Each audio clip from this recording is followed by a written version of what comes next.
வையகம் வாழ்க வையகம் வாழ்க வளத்துடன் உலகெங்கும் இருக்கும் நம்ம குடும்பத்தினருக்கு டாக்டர் டிவைன் தினேஷன் அன்பான வணக்கங்கள்.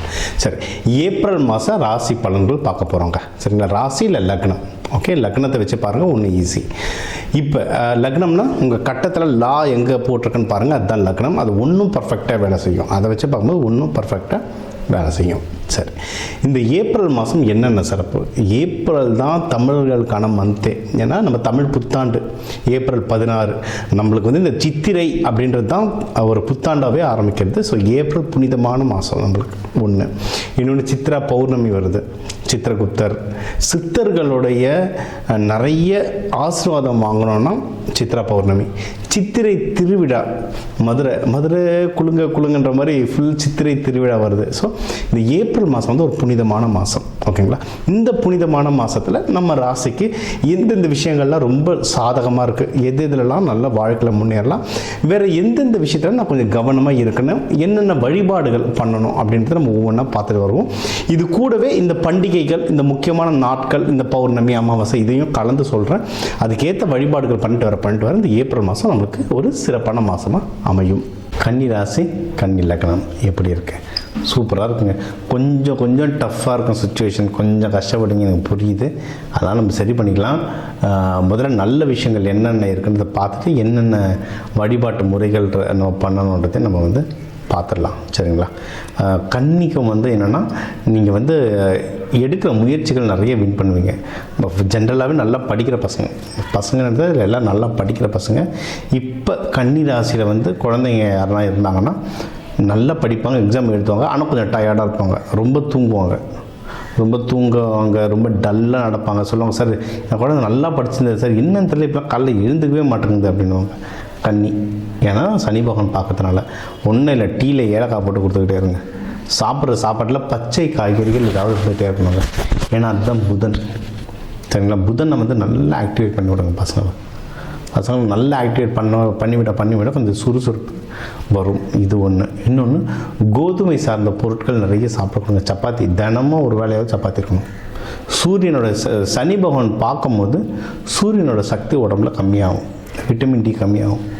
அப்போ அந்த குழந்தைங்களுக்கு அந்த விட்டமின் டியை பூஸ்டப் பண்ணி விட்டிங்கன்னா தானாக படிக்க ஆரம்பிச்சிடும், தானாக சுறுசுறுப்பாக இருக்கும். இதெல்லாம் ப்ராக்டிக்கலாக கொடுத்து நிறைய நல்ல ரிசல்ட்ஸ் நிறைய வந்திருக்கு. சரிங்களா, ஸோ பசங்களுக்கு வந்து தினமும் ஒரு வேளை சப்பாத்தியாவது கொடுங்க. கொஞ்ச நேரம் காலையில் ஒரு 10 நிமிஷம் இல்லை காலவராவது வெயிலில் வாக்கிங் போவீங்க. காலை அந்த இளங்கதிர் வந்து ரொம்ப பவர்ஃபுல்லாக இருக்கும். அது வந்து உடம்புக்கு நல்ல விட்டமின் டி தரும். இதெல்லாம் பண்ண அந்த சுறுசுறுப்பு தானாக வந்துடும். ஸோ படிக்கிற குழந்தைங்க நல்லா படிக்கும். வேலைக்கு போகிறவங்களும் அவங்க எடுக்கிற முயற்சிகளில் நிறைய வின் பண்ணுவாங்க. அதாவது புது வேலைக்கு தேடுறாங்க. ஏன்னா இப்போ இவங்களுக்கு வந்து இப்போ வேலைன்ற ஹவுஸும் நல்லாயிருக்கு. சரிங்களா, சர்வீஸ் செக்டர்லாம் ரொம்ப நல்லாயிருக்கு, 6ஆம் பாவம்லாம் நல்லாயிருக்கு. அதனால் நீங்கள் வந்து புதுசாக வேலைக்கு தேடுறீங்கனாலும் தாராளமாக தேடலாம். கடன் தொல்லைகள்லாம் கொஞ்சம் கம்மியாகும். உடல் நிலைகள்லாம் கொஞ்சம் சீராகும். ஏன்னா இதில் வந்து கன்னியில் இருக்கவங்க காலப்புருஷ தத்துவத்துக்கு கன்னி வந்து வயிறு. சரிங்களா, இதில் இருக்க நட்சத்திரங்களும் பார்த்திங்கன்னா ஹஸ்தம், அதுக்கப்புறம் சித்திரை நட்சத்திரம். இவங்களுக்கும் பார்த்திங்கன்னா இந்த அடி வயிறில் ஏதாவது ஒரு ப்ராப்ளம் வந்துக்கிட்டே இருக்கும். சரிங்களா, இதுக்கெல்லாம் இந்த விட்டமின் டி நல்லா தான் சரியாயிடும். ஒன்று. ரெண்டாவது வந்து உடம்பு சூட்டை குறைக்கணும். ஏன்னா அது இப்போ தான் முந்தன்னே தான் ஃப்ரெண்டு ஒருத்தர் வந்திருந்தார். அவர் ஹஸ்தம் சொல்லியிருந்தார். நான் சொன்னேன், வயிறு பிரச்சனை இருக்கா? ஆமாண்டா இருக்குது. ப்ளாட்டிங் இஷ்யூ வரும், அந்த கேஸ்ட்ரிக் ட்ரபிள் வரும். சூடு கொஞ்சம் குறைங்க. அதுக்கேற்ற சில விதைகள்லாம் நம்ம தெரப்பி மாதிரி கொடுப்போம். சில விதை பயிற்சிகள் இருக்குது. அதை வந்து உடம்புல சில இடத்துல நம்ம ஒட்ட சொல்லுவோம். உடம்புலையும் நிறைய நாடி இருக்குங்க. சரிங்களா, நம்ம அண்டத்தில் இருக்கிறது தான் பிண்டத்தில் இருக்குன்னு. உடம்புலையும் கிரகங்களோட பாயிண்ட்ஸ் நிறைய இருக்குது. நீங்கள் அந்த இடத்துல வந்து அதோட விதைகள்லாம் ஒட்டும் போது உடல்நிலை வந்து ரொம்ப சீராக சரியாகும். இது வந்து உலகத்தில் நிறைய மருத்துவத்தில் ஃபாலோ பண்ணுறாங்க. சைனீஸில் ஃபாலோ பண்ணுவாங்க, கிரேக்கத்தில் ஃபாலோ பண்ணுவாங்க. அந்த தெரப்பி சொல்லுவாங்க, கிரீன் தெரப்பிஸ்ன்னு சொல்லுவாங்க. அதை ட்ரை பண்ணலாம். அது வந்து இண்டிவிஜுவல் ஜாதகம் வச்சு தான் சொல்ல முடியும். பட் இந்த மாதிரி சில மெத்தடுகள் இருக்குது.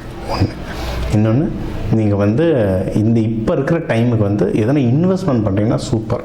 எதனா வண்டி வாங்குறதுக்கு நல்ல டைம். அதுவும் உங்களுக்கு வந்து இப்போ இருக்கிற காலகட்டத்துக்கு செகண்ட் ஹேண்ட் வண்டி வாங்குறது ஒன்றும் நல்லது. சும்மா ட்ரை பண்ணி பாருங்கள். ஏன்னா சனி பகவான்லாம் பார்க்கணும்னா செகண்ட் ஹேண்ட் வண்டி வாங்குறது ரொம்ப நல்லது. நீங்கள் எதனா வீடு வாங்குறீங்க, நிலம் வாங்குறீங்கன்னா கூட செகண்ட் ஹேண்டாக வாங்குறது, இல்லை பழைய வீடு அந்த மாதிரி வாங்கி ரெனோவேட் பண்ணுறது ஒன்றும் நல்லா வேலை செய்யும். சில பேருக்கு புது வீடு வேலை செய்யும், சில பேருக்கு பழைய வீடு வேலை செய்யும். இப்போலாம் ஒருத்தங்க வந்து இருந்தாங்க, அவங்க ஜாதகம்லாம் பார்த்தீங்கன்னா ரெண்டல் வீடு அவங்க மகப்பேருக்கு ட்ரை பண்ணுறாங்க. நான் சொன்னது, நீங்கள் போகிற வீடு யாராவது அப்பா அம்மா இல்லை தாத்தா பாட்டிங்க இருந்து பேரம்பேத்தி எடுத்த வீடாக, ரெண்டல் வீடாக பார்த்து வாடகைக்கு போங்கன்னு சொல்லியிருக்கேன். அது இதெல்லாம் ஒரு விதமான ப்ராக்டிக்கல் பரிகாரம் தான். அது போகும்போது வாழ்க்கையிலும் நல்லா உயர்வாங்க. ஸோ நீங்கள் எதனா வீடு வாங்குறீங்க, லேண்ட் வாங்குறீங்கனாலும், இல்லை வண்டி வாங்குறீங்கன்னா செகண்ட் ஹேண்டு வாங்குங்க. கொஞ்சம் பழைய வண்டி பழைய வீடாக வாங்குங்க. அது உங்களுக்கு இப்போ இருக்கிற காலகட்டத்துக்கு ஒர்க் ஆகும். ஜென்ரலாக ஒன்றும் ஜாதகம் கிடச்சாலும் ஒன்றும் அக்யூரேட்டாக நம்ம சொல்லலாம். இது ஒன்று. அடுத்து வந்து இது வந்து புதன் வீடுன்றதுனால இவங்க வந்து ரொம்ப ஆர்டிஸ்டிக்காக இருப்பாங்க, கலை நயமோடு இருப்பாங்க, பாட்டு பிடிக்கும். நிறைய பேருக்கு மீடியா ரொம்ப பிடிக்கும். இது கன்னி லக்னமோ ராசியோ, இவங்க வந்து சினிமா துறையில் ஏதோ ஒரு விதமான ஈர்ப்பு இருக்கும். சும்மா படத்துக்கு போய் படம் பார்க்குறதுன்னு இல்லை, படம் நான் எடுக்கணும் அப்படின்ற மாதிரி ஒரு ஆசைலாம் இருக்கும் அவங்களுக்கு. வந்து நீங்கள் எதனா முயற்சி செய்தால் வின் பண்ணலாம். இது ஒன்று.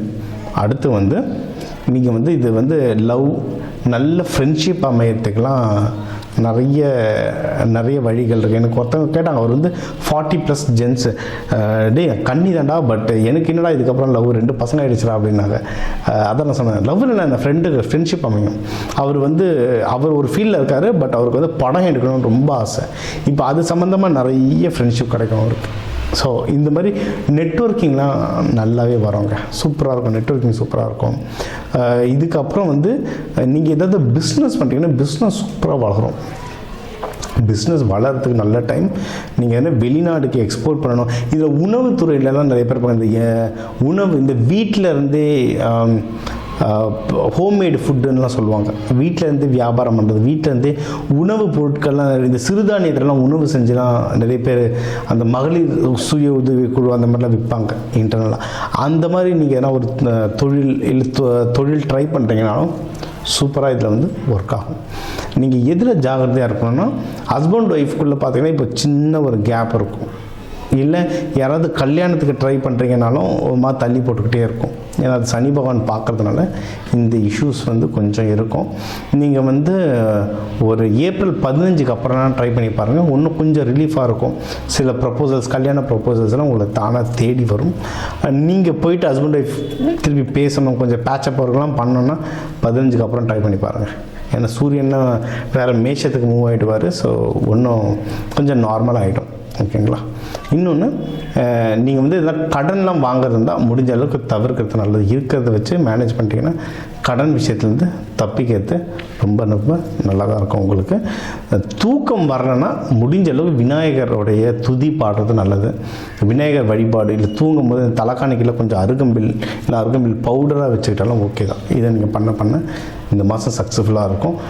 ஹஸ்தமாக இருந்தால் கண்டிப்பாக விநாயகர் வழிபாடு, இல்லைனா கன்னிமார் தெய்வங்கள் வழிபாடு ரொம்ப நல்லாயிருக்கும். பெருமாள் வழிபாடு ரொம்ப நல்லாயிருக்கும். அன்னதானம் கொடுங்க.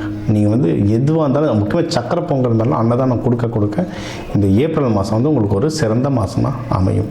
சரி, இப்போ உங்கள் ராசிக்கு வந்து எல்லா முக்கியமான விஷயங்கள் பார்த்தோம். ஓவராலாக எப்படி இருக்கும், கல்யாணம் யாருக்கு, வேலை, மகப்பேறு, கடன், கொடுக்கறது வாங்குறது, தொழில் யாருக்கு அமையும், ஆஃபீஸில் ப்ரொமோஷனுக்கு அமையும், வெளிநாடு போகிறது, உடல் உபாதைகளில் எப்படி சரி பண்ணுறது, என்னென்ன வழிபாடுகள், எந்தெந்த தெய்வங்கள் எந்தெந்த நாளில் வழிபாடு பண்ணுறது, இது எல்லாமே நம்ம வந்து முக்கியமாக ஒரு ஓவராலாக எல்லாத்தையும் நம்ம பார்த்தோம். சூப்பர். இப்போ அதான் 12 ராசி, ஒரு 12 கோடி தமிழர்கள் இருக்கும். ஒரு ராசி ஒரு கோடி பேருக்கு பொதுவாக சொல்லியிருக்கோம், பொது பலனாக சொல்லியிருக்கோம். இதுவே ஒர்க் ஆகும். ஒன்றும் ஸ்பெசிஃபிக்காக இல்லை, எனக்கு இது பத்தலை, எனக்கு ஒன்றும் கிளாரிட்டி வேணும், இல்லை நீங்கள் சொல்கிறது சிலது எனக்கு நடக்கலை அப்படின்னா நீங்கள் வந்து உங்கள் ஜாதகத்தை வச்சு தான் பார்க்கணும். சரிங்களா? ஒன்று உங்கள் ஏன்னா தனிப்பட்ட ஜாதகத்தை வச்சு கிரக நிலைகள் மாறும்ல, அப்போது அதை வச்சு தனிப்பட்ட ஜாதகம் வச்சு பார்க்கணும். இது ஒன்று. இன்னொன்றுங்க, ஜாதகம்ன்றது ப்ரெடிக்ஷன். இது நடக்கும், இதெல்லாம் நடக்க வாய்ப்புகள் இருக்குன்ற ஒரு கால்குலேஷன், இதுதான். ஓகேவா? இதை தாண்டி நமக்கு வந்து இந்த கிரகங்களோட எப்படி நம்ம வந்து ஒரு அலைன்மெண்ட்டுன்னு சொல்லுவாங்க, அவங்களுடைய வேவ் லென்த்தில் நம்ம அலைன்மெண்ட் ஆகிட்டோம்ல, அவங்க போக்குலேயே நம்ம போயிடணும்னா ஜெயிச்சிடலாம். இப்போ சனி பயிற்சி நடக்குதுன்னா அப்போ அந்த சனி தாக்கம் குறைக்கிறதுக்கு என்னென்ன, இப்போ நான் வந்து தெய்வ வழிபாடுகளாக சொல்லியிருக்கேன். ஆனால் இதை தாண்டி நிறைய இருக்குது. விதைகள், கலர் தெரப்பி, அரோமா தெரப்பி, நறுமணங்களை வச்சு அவ்வளோ விஷயம் நம்ம சாதிக்கலாம். அதனால தான் கோவிலில் சாமிக்கெலாம் பூலாம் கொடுக்குறோம்லாம், நறுமணத்துக்கு எது கொடுக்கணும். ரொம்ப பெரிய பெரிய ஆளுங்க போது நிறைய இந்த எசென்ஷியல் ஆயில்னு தருவாங்க, அரோமா தெரப்பின்னவங்க நறுமணங்களை வச்சு நிறைய மேஜிக் பண்ணலாம். விதைகள், கோவிலில் வந்து ஒரு சாமியை பிரதிஷ்டை, பிராண பிரதிஷ்டம்னு சொல்லுவோம். அந்த சாமியை பிரதிஷ்டை கீழே நவதானியம் கொட்டுவோம். எதுக்கு நவதானியம்? அந்த நவகிரகங்களுடைய சக்தியும் உள்ளே இறங்கும். அப்போ அதை நமக்குள்ளே எப்படி கொண்டு வருது? விதைகள் மூலமாக பயிற்சிகள்.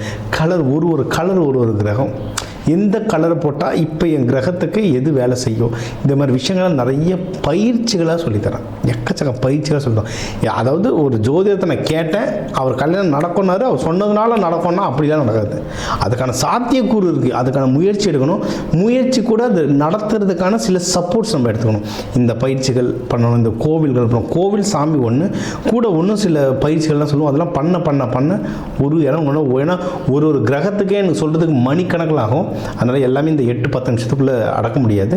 வேணுன்றவங்க என் நம்பரை கால் பண்ணி உங்களுக்கு கன்சல்டேஷன் எடுத்துக்கோ. உங்களுக்கு ஒன்றும் குறிப்பிட்டு சில வழிமுறைகள் சொல்கிறேன். ஒன்றும் குறிப்பிட்ட அட்வான்ஸ்டாக தெய்வ வழிபாடுகள், கையில் என்னென்ன மாதிரி தானியங்கள் கையில் வச்சுக்கலாம், வீடு எந்தெந்த கலரில் இருந்தால் நீங்கள் கேட்குற விஷயங்கள் மாறுன்றதுல வாஸ்து, நியூமராலஜிலாம் கலந்து சொல்கிறேன். இதெல்லாம் நீங்கள் செஞ்சுட்டு வர இந்த ஜோதிடம் இது வந்து இந்த ஆன்மீகத்துக்குரிய கொஞ்சம் அறிவியலையும் கலந்துட்டு வர உங்கள் முயற்சிகள் சேர நீங்கள் கேட்குற எல்லா விஷயமும் எல்லாமே இந்த ஏப்ரல் புத்தாண்டில் அந்த சிவபெருமான பார்வத்தை நடத்தி வைக்க டாக்டர் டிவைன் தினேஷின் அன்பான வணக்கங்கள். வாழ்க வளத்துடன்.